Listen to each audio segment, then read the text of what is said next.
Iran ইস্যুর পর যুক্তরাষ্ট্রের প্রেসিডেন্ট ডোনাল্ড ট্রাম্প হঠাৎ করেই যদি উত্তর কোরিয়ার দিকে তার সামরিক নজর ঘুরিয়ে নেন, তবে তা কিন্তু এশিয়া মহাদেশে এক ভয়াবহ তৃতীয় বিশ্বযুদ্ধের সূচনা করতে পারে, এমন আশঙ্কা এখন আন্তর্জাতিক মহলে তুমুল আলোড়ন সৃষ্টি করেছে। এমন এক নাজুক সময়ে যখন সারা বিশ্ব শ্বাসরোধ করে মধ্যপ্রাচ্যের দিকে তাকিয়ে আছে, ঠিক তখনই উত্তর কোরিয়ার সর্বোচ্চ নেতা কিম জং উন তার দেশের সবচেয়ে গোপনীয় এবং ধ্বংসাত্মক অস্ত্রভাণ্ডার একে একে সামনে আনতে শুরু করেছেন, যা পুরো বিশ্ব রাজনীতির সমীকরণকে ওলটপালট করে দেওয়ার ক্ষমতা রাখে। মূল ব্যাপারটা হলো, বিভিন্ন আন্তর্জাতিক গণমাধ্যমে ইতিমধ্যে বেশ কিছু চাঞ্চল্যকর খবর প্রকাশিত হয়েছে। সেখানে বলা হয়েছে যে ইরান ইস্যুর পর এবার যুক্তরাষ্ট্রের প্রেসিডেন্ট ডোনাল্ড ট্রাম্প উত্তর কোরিয়ার দিকেও নজর দিতে পারেন। আর এই ধরনের প্রতিবেদন প্রকাশ হওয়ার পর থেকেই বিষয়টি নিয়ে ব্যাপক আলোচনা শুরু হয়েছে আন্তর্জাতিক মহলে। বিশেষ করে এই প্রতিবেদনের পর উত্তর কোরিয়ার নেতা কিম জং উন খুশি মোডেই এক বিবৃতি দিয়েছেন। এক সংবাদ সম্মেলনে তিনি এই বিষয়টিকে খুব হাস্যকর বলে মন্তব্য করেছেন। তবে সবচেয়ে গুরুত্বপূর্ণ বিষয় হলো, এই ঘটনার কয়েক ঘন্টা পর থেকে উত্তর কোরিয়া তাদের বিভিন্ন সামরিক সক্ষমতা দেখাতে শুরু করেছে বলে বিভিন্ন আন্তর্জাতিক প্রতিবেদনে উল্লেখ করা হয়েছে। এমন অনেক প্রযুক্তি এবং অস্ত্র ব্যবস্থা সামনে আনা হয়েছে যেগুলো সাধারণত খুব বেশি প্রকাশ্যে দেখা যায় না। আর এ কারণেই বিষয়টি নিয়ে নতুন করে আলোচনা শুরু হয়েছে আন্তর্জাতিক মহলে। বিভিন্ন আন্তর্জাতিক প্রতিবেদনে বলা হয়েছে, উত্তর কোরিয়া তাদের রেললাইন থেকে উৎক্ষেপণ করা এমন ক্ষেপণাস্ত্র ব্যবস্থা আবারও সামনে নিয়ে এসেছে। উত্তর কোরিয়া মূলত তাদের KN-23 বা হোয়াসং 11 সিরিজের মিসাইল সামনে নিয়ে এসেছে। শুধু তাই নয়, বেশ কয়েকটি সফলভাবে উৎক্ষেপণ করা হয়েছে বলে বিভিন্ন প্রতিবেদনে উল্লেখ করা হয়েছে। সবথেকে অবাক করা ব্যাপার হলো, এই মিসাইলকে সবসময় ট্রেনে বহন করা হয়ে থাকে। এমনকি বিভিন্ন প্রতিবেদনে বলা হয়েছে, উত্তর কোরিয়ার প্রেসিডেন্ট কিম জং উনের যে ব্যক্তিগত ট্রেন রয়েছে, সেই ট্রেনে এই ধরনের বিশেষ কয়েকটি মিসাইল থাকতে পারে। সবচেয়ে গুরুত্বপূর্ণ বিষয় হলো, KN-23 মিসাইলের গতি অত্যন্ত বেশি এবং এটি প্রায় ঘন্টায় 9000 কিলোমিটার বেগে ছুটতে পারে।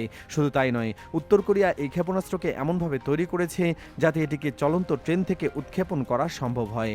আর এ কারণেই এই মিসাইল নিয়ে সবথেকে বেশি আলোচনা হচ্ছে। বিভিন্ন আন্তর্জাতিক প্রতিবেদনে আরও বলা হয়েছে, এই ধরনের মিসাইল পারমাণবিক ওয়ারহেড বহন করতে পারে। আর এ কারণেই উত্তর কোরিয়া কোনো সামরিক মহড়া চালালে বিশ্বের বড় বড় দেশগুলো সেদিকে নজর রাখে। আন্তর্জাতিক প্রতিবেদনে আরও বলা হয়েছে, উত্তর কোরিয়া তাদের উত্তরাঞ্চলের সীমান্ত এলাকায় বিশেষ ধরনের রকেট লঞ্চার মোতায়েন করেছে।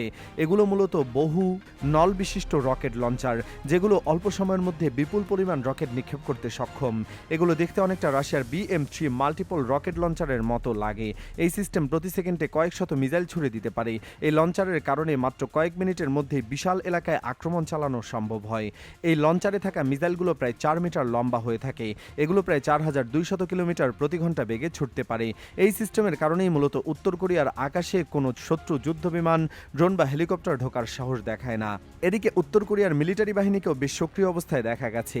উত্তর কোরিয়া তাদের আধুনিক সিওনমার-2 ট্যাঙ্ক নিয়ে বেশ বড়সড় এক মহড়া চালিয়েছে। জানলে অবাক হবেন, উত্তর কোরিয়ার এই ট্যাঙ্ক বিশেষ শক্তিশালী ট্যাঙ্কগুলোর মধ্যে একটি। এই ট্যাঙ্কের ডিজাইন সোভিয়েত আমলে হলেও এর উন্নত সব প্রযুক্তি ব্যবহার করা হয়েছে। এই ট্যাঙ্কের সর্বোচ্চ গতি ঘন্টায় 70 কিলোমিটার।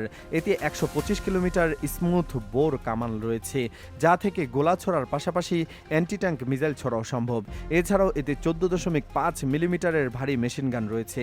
বিভিন্ন আন্তর্জাতিক গণমাধ্যম এবং প্রতিরক্ষামূলক বিশ্লেষণে প্রতিবেদনে উল্লেখ করা হয়েছে যে, সাম্প্রতিক সময়ে উত্তর কোরিয়া তাদের কৌশলগত ক্ষেপণাস্ত্র কর্মসূচিকে নতুন করে সামনে এনেছে। বিশেষ করে হোয়াসং 17 এবং হোয়াসং 18 ক্ষেপণাস্ত্র নিয়ে আন্তর্জাতিক মহলে ব্যাপক আলোচনা শুরু হয়েছে। এই দুটি ক্ষেপণাস্ত্রকে উত্তর কোরিয়ার দীর্ঘপাল্লার সক্ষমতার অন্যতম গুরুত্বপূর্ণ অংশ হিসেবে বিবেচনা করা হয়। সামরিক বিশ্লেষকদের মতে, এই ধরনের অস্ত্রের প্রদর্শন কেবল প্রযুক্তিগত সক্ষমতা তুলে ধরার বিষয় নয়, বরং এটি রাজনৈতিক এবং কূটনৈতিক বার্তাও বহন করে। বিশেষজ্ঞদের মতে, উত্তর কোরিয়া যখনই বড় ধরনের সামরিক মহড়া, ক্ষেপণাস্ত্র পরীক্ষা বা নতুন অস্ত্র প্রদর্শন করে, তখন তা শুধু প্রতিবেশী দেশগুলোর নয়, বরং আন্তর্জাতিক নিরাপত্তা ব্যবস্থার জন্য গুরুত্বপূর্ণ আলোচনার বিষয় হয়ে ওঠে। কারণ পূর্ব এশিয়ার নিরাপত্তা পরিস্থিতির সঙ্গে যুক্তরাষ্ট্র, দক্ষিণ কোরিয়া, জাপান, চীন এবং রাশিয়া সহ একাধিক দেশের কৌশলগত স্বার্থ জড়িত। এই প্রেক্ষাপটে যুক্তরাষ্ট্র ও তার মিত্র দেশগুলো উত্তর কোরিয়ার সামরিক কর্মকাণ্ড নিবিড়ভাবে পর্যবেক্ষণ করছে। একই সঙ্গে দক্ষিণ কোরিয়া ও জাপানও নিজেদের প্রতিরক্ষা প্রস্তুতি এবং আঞ্চলিক নিরাপত্তা সহযোগিতা আরও জোরদার করছে। বিশ্লেষকদের মতে, এই পরিস্থিতি আঞ্চলিক সামরিক প্রতিযোগিতা প্রতিযোগিতাকে আরও তীব্র করে তুলতে পারে। অন্যদিকে উত্তর কোরিয়ার নেতৃত্ব বারবার জানিয়ে আসছে যে তারা নিজেদের নিরাপত্তা নিশ্চিত করার জন্য প্রতিরক্ষা সক্ষমতা বৃদ্ধি অব্যাহত রাখবে। আন্তর্জাতিক বিভিন্ন অনুষ্ঠানে এবং রাষ্ট্রীয় গণমাধ্যমে দেশটির নেতা কিম জং উনকে আত্মবিশ্বাসী অবস্থানে দেখা গেছে। অনেক পর্যবেক্ষকের মতে এসব উপস্থিতি শুধু অভ্যন্তরীণ জনগণের জন্য নয়, আন্তর্জাতিক সম্প্রদায়ের প্রতিও একটি রাজনৈতিক বার্তা বহন করে। তবে কূটনৈতিক বিশ্লেষকদের মতে বর্তমান পরিস্থিতিতে সবচেয়ে গুরুত্বপূর্ণ প্রশ্ন হল ওয়াশিংটন ও পিয়ংইয়ং কি আবারও আলোচনার টেবিলে ফিরবে। অতীতেও দুই দেশের মধ্যে সংলাপের চেষ্টা হয়েছে, যদিও তা দীর্ঘমেয়াদী সমঝোতায় পৌঁছতে পারেনি। ফলে ভবিষ্যতে নতুন করে আলোচনা শুরু হলে তা আঞ্চলিক উত্তেজনা কমাতে ইতিবাচক ভূমিকা রাখতে পারে বলে অনেকেই মনে করেন।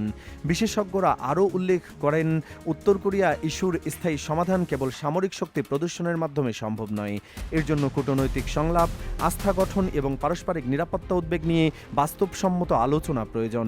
অন্যথায় প্রতিটি নতুন ক্ষেপণাস্ত্র পরীক্ষা বা সামরিক প্রদর্শন অঞ্চল জুড়ে নতুন উত্তেজনার জন্ম দিতে পারে। সব মিলিয়ে বলা যায়, হোয়াসাং সিরিজের ক্ষেপণাস্ত্র নিয়ে সাম্প্রতিক আলোচনা শুধু উত্তর কোরিয়ার সামরিক সক্ষমতার বিষয় নয়, এটি পূর্ব এশিয়ার নিরাপত্তা, আঞ্চলিক কূটনীতি এবং বৈশ্বিক কৌশলগত ভারসাম্যের সঙ্গেও গভীরভাবে সম্পর্কিত। এখন আন্তর্জাতিক মহলে দৃষ্টি মূলত এই দিকেই। পরবর্তী সময়ে সংশ্লিষ্ট পক্ষগুলো কি উত্তেজনার পথ বেছে নেবে, নাকি নতুন করে কূটনৈতিক সংলাপের মাধ্যমে পরিস্থিতি স্থিতিশীল করার চেষ্টা করবে।